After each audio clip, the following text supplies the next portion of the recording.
Humans have accomplished incredible feats like landing on the moon and investigating puzzling mysteries like the Taos Hum, Devil's Kettle, and the Pyramids of Egypt.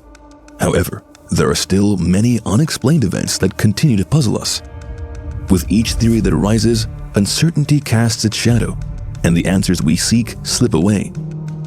Join us on this thrilling adventure into the unknown, where enigmatic shadows dance, and our journey into discovery begins now. Who and where is DB Cooper?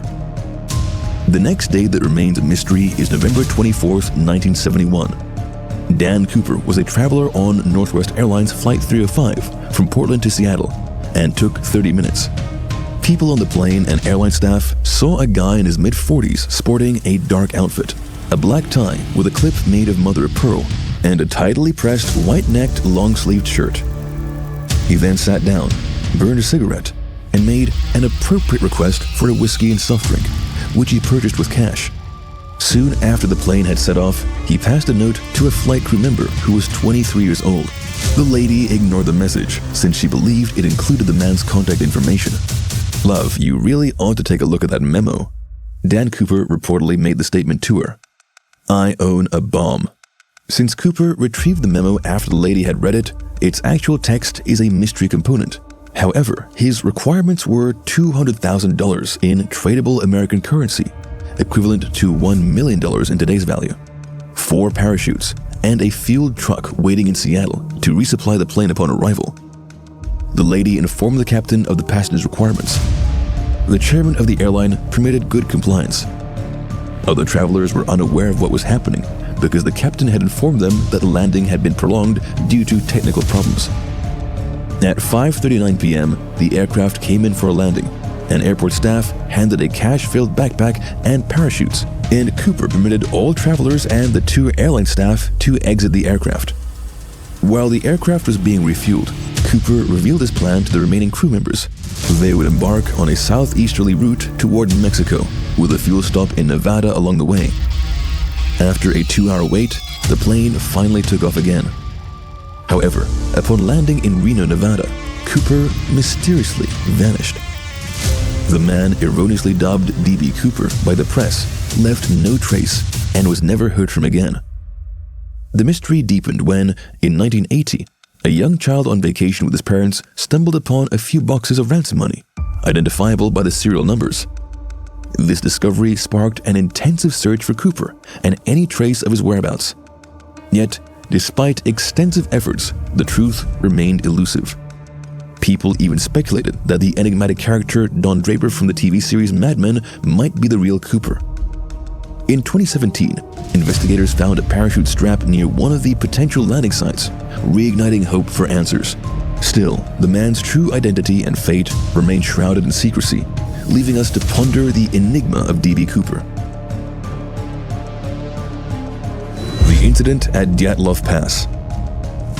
In the chilling winter dawn of February 1st, 1959, a group of adventurous skiers and hikers embarked on a daring expedition in the rugged peaks of present-day Russia.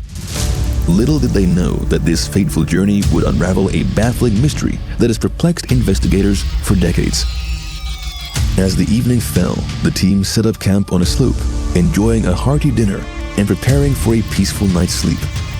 But something sinister lurked in the shadows, and tragedy struck, snatching away the group's promising future. It wasn't until February 26th that searchers stumbled upon the abandoned campsite, a scene of utter desolation. Curiously, the tent had been slashed open from the inside, as if desperate souls were fleeing an unimaginable terror. The ground bore witness to the enigmatic path left by the hikers, footsteps scattered haphazardly, some wearing only socks, others with a single boot, and a few completely barefoot. These eerie tracks led to the edge of a nearby forest, where the first chilling discovery awaited them. 2 lifeless bodies, stripped down to their undergarments and devoid of footwear, lay silently in the frigid wilderness. The investigation took a perplexing turn as forensic experts meticulously examined the bodies of not only the initial victims, but also the 7 others found in the subsequent weeks. Contrary to expectations, hypothermia alone could not explain their tragic demise. The evidence painted a confounding picture far beyond comprehension. Among the gruesome findings, one body exhibited signs of severe blunt force trauma, an indication of a violent encounter. Another victim bore third-degree burns, raising alarming questions. One unfortunate soul had been coughing up blood, while another was inexplicably missing their tongue. Even more unsettling, some of the victims' clothing was reported to be contaminated with radiation. A multitude of theories surfaced, each more chilling than the last. Some speculated about the involvement of the notorious KGB, while others whispered of a heroin overdose or encounters with unidentified flying objects.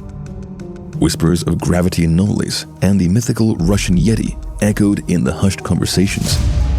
Recently, a daring film director proposed an idea involving a bone-chilling natural phenomenon known as infrasound. Infrasound, a barely audible murmur born from the delicate interplay of wind and terrain, became the focus of intense speculation.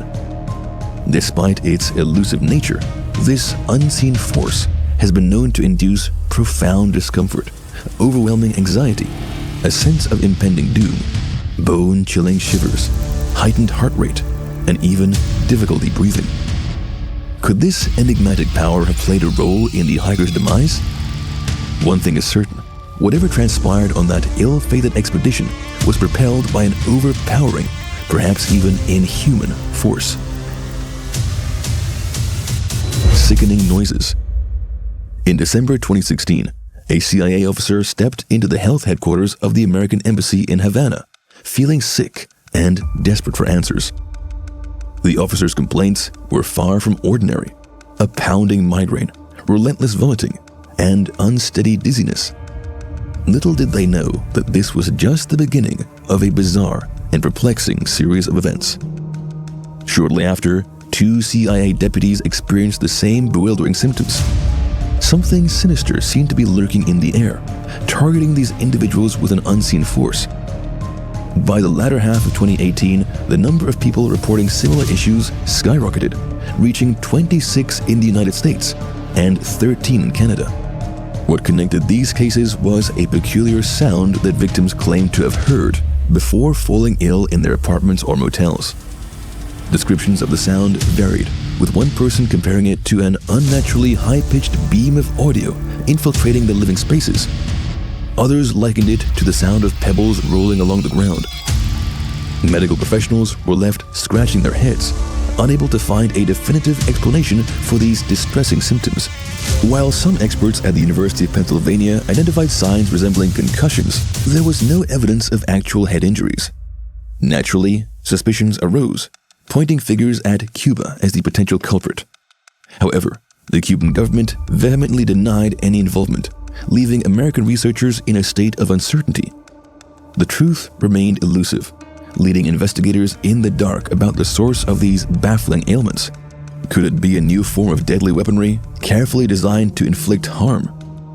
The CIA insisted that they had no knowledge of any armaments capable of causing such illnesses. Some wondered if sonography or ultrasound played a role in the mysterious occurrences. One theory suggested that Cuban officials accidentally positioned 2 undercover eavesdropping gadgets too close together, unintentionally triggering the symptoms, much like the distorted audio caused by speaking too close to a microphone. But the FBI found no evidence to support these claims. Moreover, it was discovered that human ears are incapable of perceiving ultrasound due to its high frequency, dismissing it as a potential cause. The recordings of the noises made by the affected individuals added another layer of ambiguity to the perplexing situation. After careful analysis, 2 scientists surprisingly concluded that the sounds resembled the mating calls of lovelorn male crickets. Alexander Stubbs, a researcher at the University of California, Berkeley, was among those who believed that these insects could produce such loud sounds. However, the biologist remained unable to explain why these noises would induce human illness. Perhaps it was simply a case of heightened nerves. According to a retired embassy executive interviewed by ProPublica.org, Cuba was a country of high threat and stress. Diplomats have been forewarned about surveillance devices lurking in their homes and vehicles, placing them in a constant state of anxiety, anticipating potential danger. While this explanation held some merit, it failed to account for similar events unfolding in China. In May 2018, an American embassy worker stationed in Guangzhou was diagnosed with the same enigmatic condition.